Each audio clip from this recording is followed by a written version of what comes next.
ওরা কেন মধ্যরাতে পুলিশকে না জানিয়ে যাচ্ছে? নিয়ম হচ্ছে পুলিশকে, লোকাল পুলিশকে জানিয়ে যাওয়া। তো মধ্যরাতে যদি গ্রামের লোক দেখে হঠাৎ করে কিছু লোক আসছে, তারা কি করে বুঝবে? আর ইলেকশনের আগে কেন অ্যারেস্ট করে? যদি সবাইকে অ্যারেস্ট করে, বিজেপি কি মনে করে সব বুথ এজেন্টকে অ্যারেস্ট করবে, সব ভোট ম্যানেজারদের অ্যারেস্ট করবে, পরে ভোটে জিতবে? শূন্য শূন্য গুলি ছুটবে।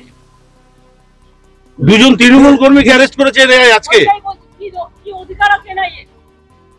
শুধু বিজেপিকে সাপোর্ট দেওয়ার জন্য, বিজেপি নোংরামি খেলা খেলছে, আমরা সারা পৃথিবীতে আওয়াজ।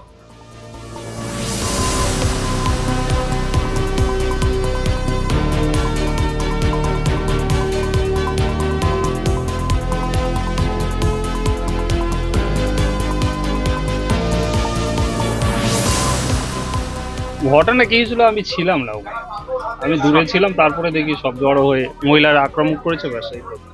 মহিলারা আক্রমণ করেছে, তখন কি দুজনকে ধরা হয়েছে? হ্যাঁ, আমি এর বিষয়ে কিছু বলতে পারবো না। আপনার গাড়িতে কজন অফিসার ছিল? আমার গাড়িতে কেউ ছিল না, আমার গাড়ি দূরে ছিল। কেন্দ্র বাহিনী ছিল? হ্যাঁ। হ্যাঁ, কজন কেন্দ্র বাহিনী ছিল? 10 জন।